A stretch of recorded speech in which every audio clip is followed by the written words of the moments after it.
If I may po, baka po uubra, kasi laging ako na lang po ang tinuturo rito eh. Alam ko lang po dahil ako ang boss. Pero sana po sa katotohanan, ito po, siya po ang project engineer ng PL, siya po ang project engineer ng ibang project ni Sims. After po niyan, ito po, sinita ko po ito eh. Bakit nangyari yan eh? So baka po pwede, mabigyan po natin ng pagkakataon para naman po sa magiging fair dito na kada po kasi tatanungin, utos ko. Baka po pagpatay kay Rizal, ako na rin po nag-utos na to later. Alam nyo, kayo starring do sa second privilege speech ko eh.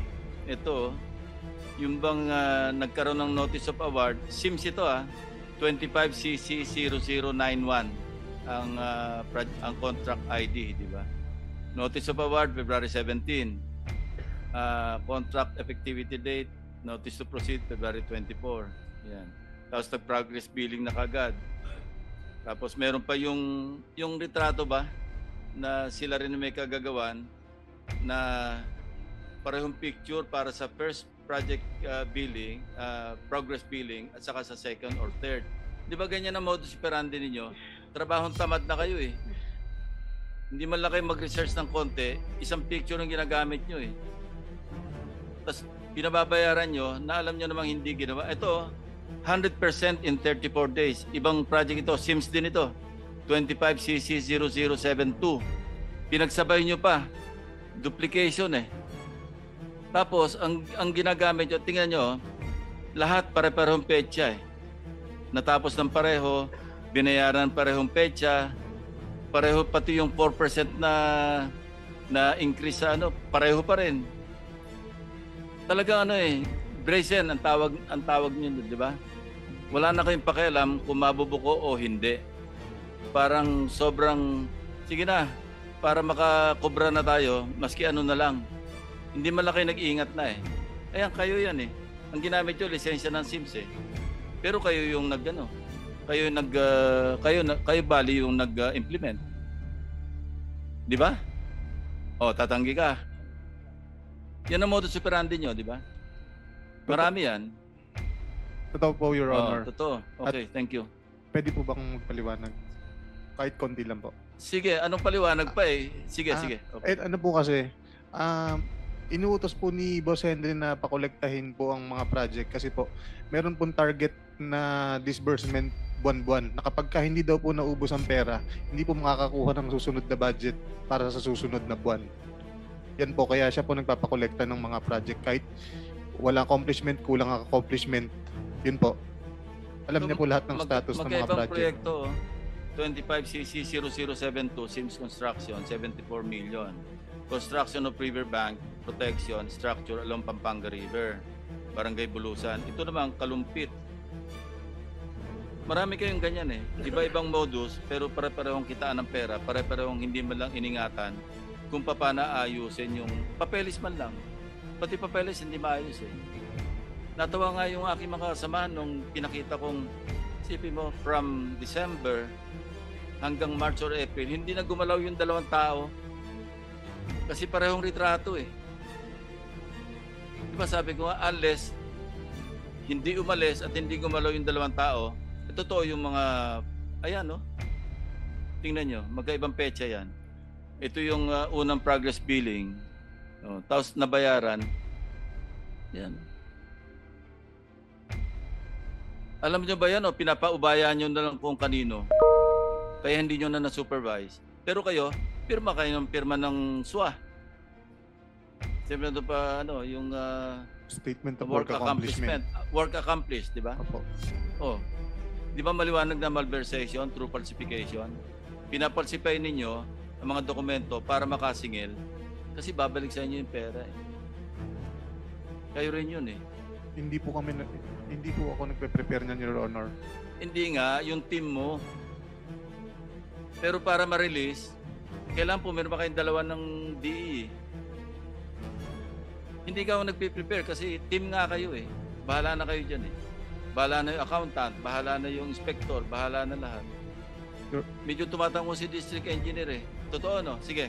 Your Honor, Para lang po sa katotohanan. Actually, noon ko pa po sinasabi to na ang project engineer po ang nakakalam lahat po ng project. Siya po ang unang pipirma at siya po ang unang magsacertify. If I may po, baka po uubra, kasi laging ako na lang po ang tinuturo rito eh. Alam ko lang po dahil ako ang boss. Pero sana po sa katotohanan, ito po, siya po ang project engineer ng PL, siya po ang project engineer ng ibang project ni Sims. After po niyan, ito po, sinita ko po ito eh. Bakit nangyari yan eh? So baka po pwede, mabigyan po natin ng pagkakataon para naman po sa magiging fair dito na kada po kasi tatanungin, utos ko. Baka po pagpatay kay Rizal, ako na rin po nag-utos na to later. With due respect po to Chairman, ako po, sinabi ko po sa maraming tao ko, ako po involved sa Ghost. Hindi bali pong makulong kami magkakasama. Pero hindi po ako part ng Ghost na to. Ito po ang project engineer, pwede pong, if you may, Si Dumasig, di ba? siya po nakakaalam po lahat. Maupo ka nga dyan sa harap, Ray Dumasig. Kasama ka rin sa BGC, di ba? BGC Boys. Part ka rin. Malakas ka rin magsugal. Sipin nyo, sinusugal nyo yung bira kayo. Sige, Dumasig. Okay. Hello po. Yun po, ako po yung na-assign na project engineer po dito sa... Ako po yung dinesignate ni Engineer JP po na maging project engineer sa PL po tsaka sa Perez. So, nung na-designate na po sa akin to, ang sabi po kagad nila, sila na daw po ang bahala. Wag ko na daw po pakialaman. So, yun po. Bali, ito po nangyayari po nung nung project inspector pa lang po ako. Ang project engineer po noon at that time, si Engineer JP, si Engineer Paul, tas ang hepe po namin si Engineer Bryce. So ako po bilang project inspector po noong time na yon, sumusunod lang po ako sa utos nila na wag ko na daw po pakialaman yung project. Hindi lang naman po yun yung hawak kong project. So pirma ka lang na pirma, wag mo nang pakialaman, pipirma ka na lang. Actually po, nung project inspector po, wala pa naman po akong pinipirmahan at that time, more on site visit lang. So ganun po yung nagiging sistema nung mga panahon na yon. Sinasabi po nila, wag ko daw po ipaalam. Okay. Cut to the chase, ano? Okay po. Sino mas mukhang mastermind sa kanilang dalawa? Si Bryce o si Engineer Alcantara? Si Bryce po, sa Ghost Project po. Basta Ghost, siya nakakaalam. Opo. Sila pong dalawa ni Engineer JP. Actually, So alam mo rin yung consequence ng napasukan mo kasi signatory ka. Ngayon pong nalaman ko po yung na hindi po pala nila ginawa yung mga project. Yun nga ang masama eh. Alam nyo, hiniram nyo lisensya. Talagang medyo maiyak talaga yun kasi siya mananagot talaga, lisensya niya eh. Pero wala siyang kamalay-malay kung paano nyo ginawa o hindi ginawa yung project. Kaya ang pakiusap niya, habulin nyo na gawin sana pero hindi naaabot eh. Paano pa nga aabot? Kaya nyo bang gawin in 1 week? Nag-i-inspection na kabi-kabila.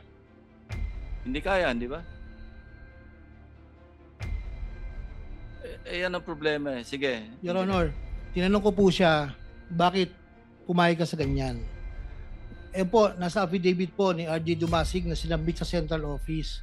Nambilin po sa kanya, ay siya na po magsabi, wag na po ako, Your Honor. Baka po maging self-serving. Sige, Ray. Ayun po. Sabi po nila sa amin before, hindi lang naman po sa akin, pati po dun sa ibang project engineer. Pagka po sinasabi po nila, wag daw po ipapaalam kahit kanino, pati na po kay Boss Henry. So alam niyang Ghost John, alam niya. Nino po? Ni Bryce. Hindi po, basta po, wari na po. For example, Hindi mo alam kung alam niyang Ghost yung ginagawa. kasi po, wari na po, may isang project po nung time na 2022, or eto na lang pong PL, para po, na-prove na po na Ghost project to. Yun po, sinasabi po nila na wag na po namin pakialaman. Ako po yung inspector, pati po yung materials engineer. So kami po, tulad nga po nung sinabi ni Ate Sally kanina, hindi po namin alam yung location ng project. Kasi po hindi lang naman po ito yung hawak kong project. Excuse me, no? Okay po. Minsan pa meron pa kayong ginagawa na hiniram ng lisensya, papakitaan nyo pa ng project sa ibang grid coordinates. Ililigaw nyo pa yung may-ari ng lisensya. Hindi, natapos yan. Ito, actually, ligaw yung contractor kasi sa kanya lang malaman, iba yung tinuturong project na natapos, yung project na ginamit ng lisensya niya actually hindi ginawa. Meron pa kayong ganun eh. Ewan ko po sa kanila po. Yun nga, alam nyo, yung knowledge ko at saka ng team ko ng baha, mas malalim pa sa baha sa Bulacan. Kaya kanina ko pa kayo winawarningan eh. Sige, Henry. Your Honor, kaya ko po na-discover yan, kaya ko po pinatatawag si Engineer JM. Actually po, ako po nag-utos kay JM na bakit hindi nyo makita yung project. Si JM po JM ay... is JM JM Ramos. Ramos, opo. Okay. Dati po siyang project engineer po sa planning section po, no? Sabi ko, para ma-verify nyo talaga kung talagang naandyan yung project, yung tao ng construction na in charge, project inspector, saka yung tao mo, puntahan nyo. Kaya po nalaman po yan nung una, may pinuntahan po silang project somewhere in Bustos. Itinuro po nung tao nila, Plaridel po yata, I think Plaridel or Bustos. Tinuro po, ito yung project. Sabi po ni JM Ramos, hindi yan, ako project engineer last year dyan eh. So doon po nagsimula mag-report sa akin si Engineer JM So, po. kinukonfirm mo yung sinabi ko na tinuturo doon sa may-ari ng lisensya ibang proyekto para maipakita ang ginawa nila. Yes, Your Honor. Katunayan po, kahit po na itong huli na pinipilit po nila na ipagawa po, hindi rin po maalaman ng mga inspektor kung saan po talaga yung project po, Your Honor. Alam nyo kung yung galing nun yan, ginawa nyo sa mabuti, walang baha sa Bulacan. Hindi nyo ba naisip yun? Ang gagaling nyo, pero kung sa mabuti nyo ginawa, hindi binabaha yung mga kababayan nyo. Kababayan nyo pa naman, taga Bulacan kayo, di ba? Oh.